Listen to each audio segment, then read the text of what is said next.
Hi, this is Chef Patsy for Chew On This San Diego. Today I'm going to be preparing one of my favorites, red velvet cupcakes. And as one of my friends would say, yummy. So let's get started. Okay, the first thing that we're going to do is we're going to cream our sugar and our butter. I've got some brown sugar. And this is a little twist for me because most recipes use white sugar. But since I'm all about flavor, I wanted to pack it with as much flavor and moisture as I could, so I'm using brown sugar. Unsalted butter. Always use unsalted butter. It's the freshest, it's made with the freshest cream. And this way you can control your salt. You can add what you think it needs. Okay, so we're going to put this on the mixer. I'm going to use the paddle for creaming. You always want to use the paddle for creaming. Okay. I'm going to start it out on low so it doesn't go flying all over the place. And I want to, the texture of what I'm looking for is I want it to have sort of a sandy look to it. So it's kind of it'll get lighter and lighter as it whips, and then it'll have a kind of a little bit of a sandy texture to it. So now I'm going to go a little bit higher since it's not going to fly all over the place.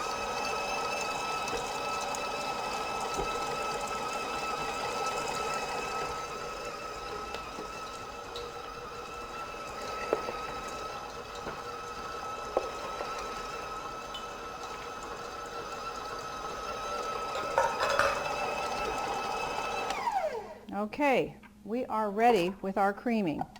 Okay, I'm going to let you see what this looks like. So let me move this red food coloring. Don't want to get that all around us. Okay, so you can see this. It's nice and whipped, and then the sugar is almost dissolved, but not completely. Okay, let's get it back on the machine. And then we're going to add our eggs. I've already cracked the eggs into a little bowl.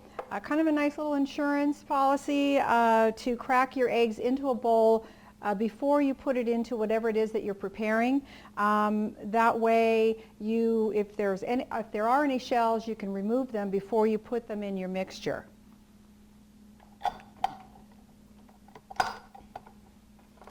And I'm going to add them one at a time. And what I'm looking for, I mean, could you throw them all in at one time? Sure. But to get the proper incorporation, we're going to add them one at a time. And what you're looking for when you decide when do you add the next egg is that you want that yolk to be broken up and start to be incorporated into the mixture. So we're going to put it on low. And we're going to add these eggs one at a time.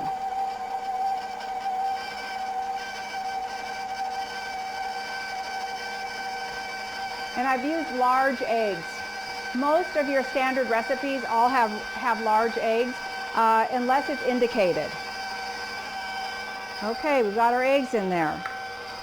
So now I'm going to stop the machine and I'm going to scrape it down. Really important, because sometimes some of the unmixed batter can hang out at the bottom of the bowl, and then then it's not properly mixed, and you won't get the same effect that you need.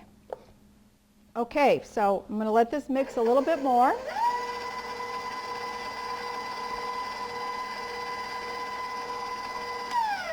And then we're going to add our dry ingredients. So I've got some all-purpose flour here, and I always used unbleached, no need for chemicals. So I'm adding some baking soda, baking powder, they kind of go together, and a little bit of salt. Always got to have a little bit of salt. Want to enhance these flavors. Okay, so I'm mixing all the dry ingredients up so that we don't have a cupcake that has an explosion in it because the baking soda didn't get mixed properly. So it's a good idea to always mix your dry ingredients.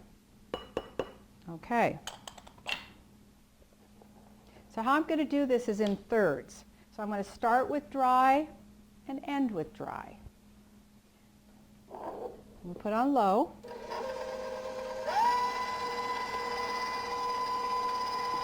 Maybe a little lower.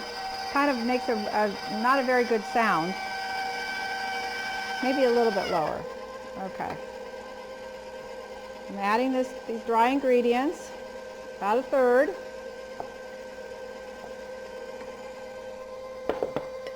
Now I'm going to add some buttermilk. Obviously the theme of most of my baking, because I love buttermilk. I'm going to add about a third of this buttermilk.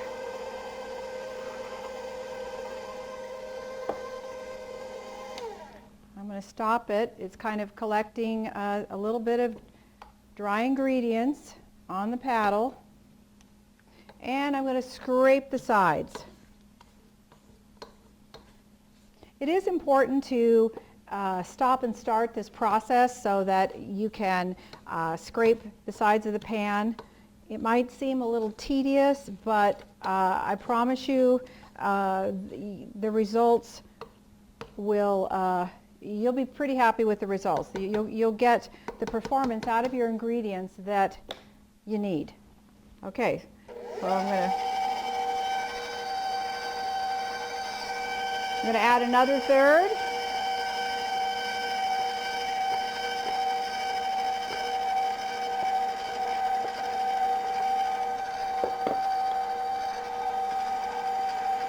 A little bit more buttermilk.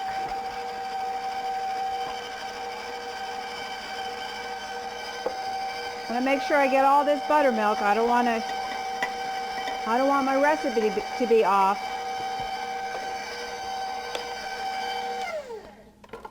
Again, we're going to do this little stopping motion. This is a pretty thick batter. Makes it very easy to work with. Okay. Oh, my little paddle came off. Okay. Okay, we're going to add the balance of our dry ingredients.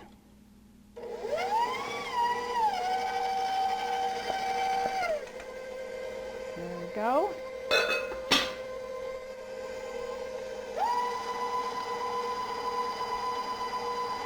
Okay, I'm going to stop it and I'm going to scrape it again.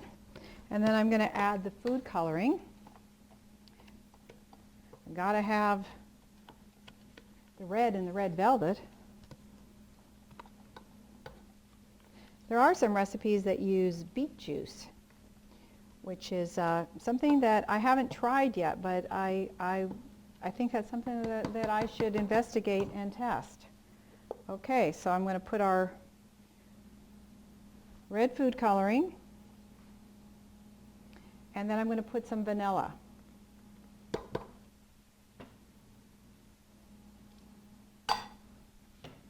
You can't bake anything without vanilla. I mean, it's just the foundation of baked goods, right?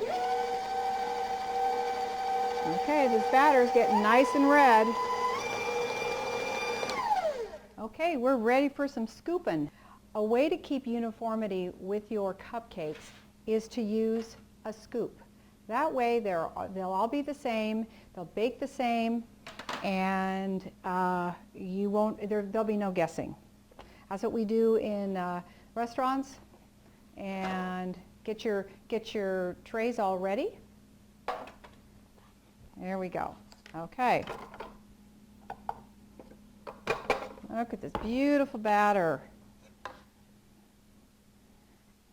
We're making cupcakes today, but you know, you can always put these in some layer cake pans and make yourself a nice layer cake, or you could put this in a bundt pan. So I'm just going to scrape this Stir it up a little bit more. Just make sure that this food coloring is completely distributed inside this batter. Okay. So let's start scooping.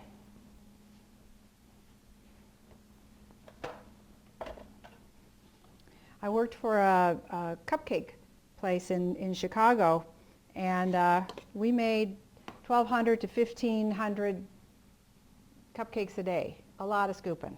Okay, so I'm just kind of doing a kind of a generous scoop. I'm not doing it flush, as they say. Just kind of letting it fall in there so it can be easy to get out, and it's going to give me the height that I want. I want these to bake where it's just above the paper. So you see how fast this is to just use a scoop rather than try and use spoons. But another fast way is you could put it in a pastry bag, and that will give you, that will be faster, but it's still, the scoops kind of give you this nice portion control. So now that we've scooped, let's put them in the oven. 350 oven, and it's going to bake for about 10-15 minutes. I'm going to set the timer for 10 minutes and check them and turn them, and just in case there's any hot spots in the oven, and then we'll check them again after 5 minutes. Let me set that timer.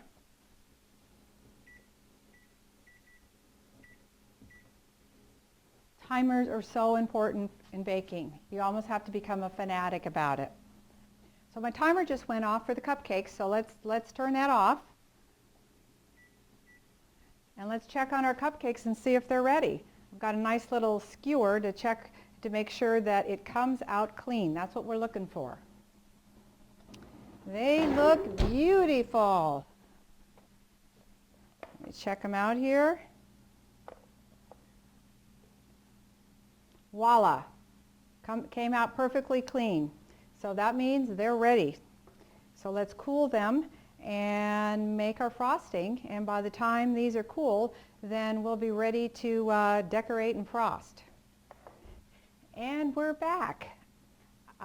It's time to make the frosting for our red velvet cake. I put a little twist on this where I've added the mascarpone cheese, which is super rich, and is an Italian cream cheese. So I've combined the American cream cheese with the Italian cream cheese just to kind of step it up a bit. So we're going to start out with our butter. I've got room temperature butter, 1.5 pounds. And I'm going to put this on the, I'm going to whip this up a little bit just to make sure it's smooth and creamy enough. I'm going to start out using the paddle, and based on the consistency, I might change it to a whip. I got to check it out first though.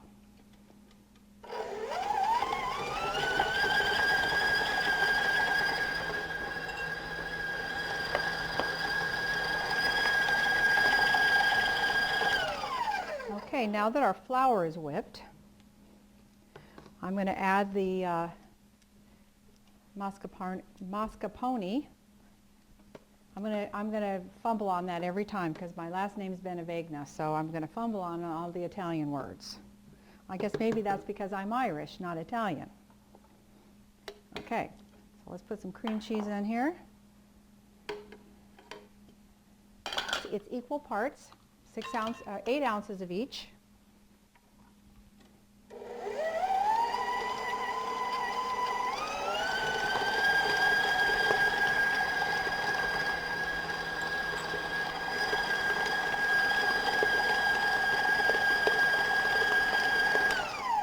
We want this to be really, really creamy, so we can make some beautiful swirls on our cupcakes.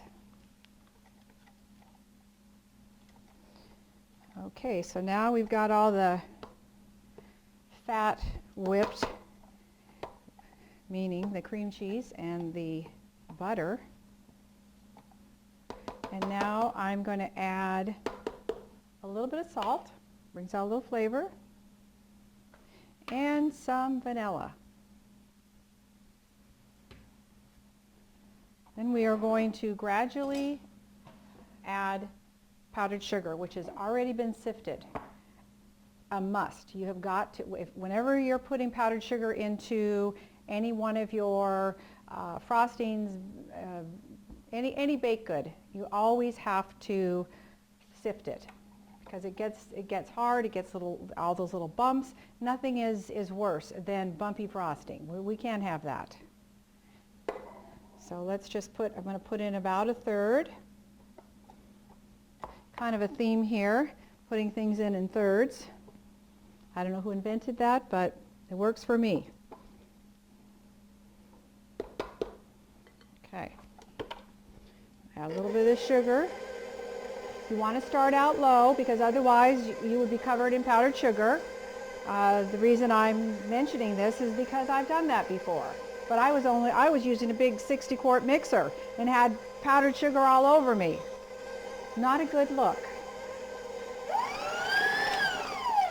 Okay, let's add a little bit more.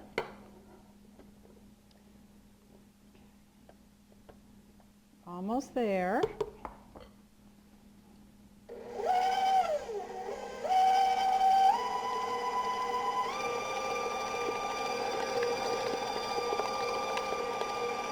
Using one of these standalone mixers is a real treat.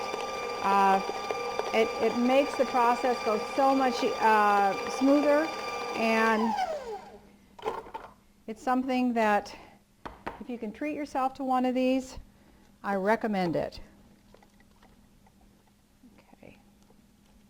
Now, after adding this powdered sugar, it's kind of breaking down the rest of the ingredients, the cream cheese and the mascarpone cheese and the butter, making it real creamy. Okay.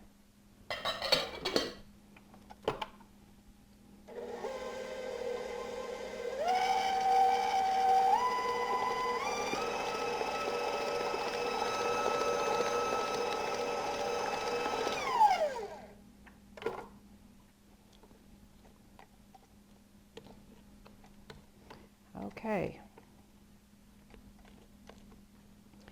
I've scraped this down and I think I've got it at the consistency that I want. That's going to make us some nice fluffy frosting tops on our cupcakes.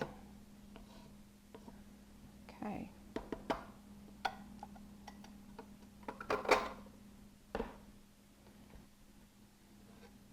Get rid of this paddle and then I'll show you what it looks like.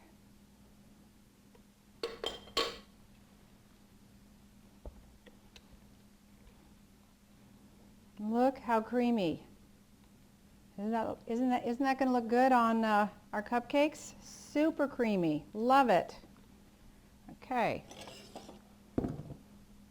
Time to frost our cupcakes. I think they're cool now, so ready for frosting. I've got my handy dandy pastry bag, but if you don't have one of these, you can always use a Ziploc bag. I worked for a chef one time that said to me, always pretend you're camping.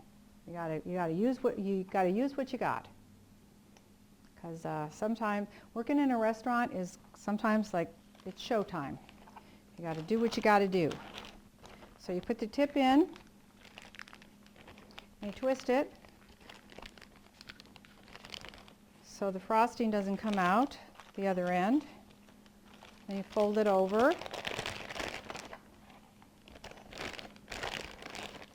And you're going to so you have something to hold on to.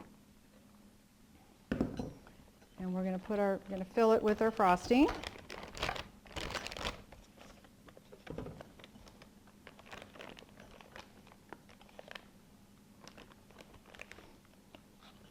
Keep holding onto your bag there so that you don't lose it.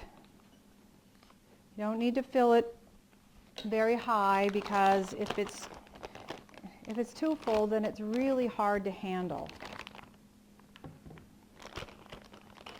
You lay it down like this, and then we're going to kind of push it forward,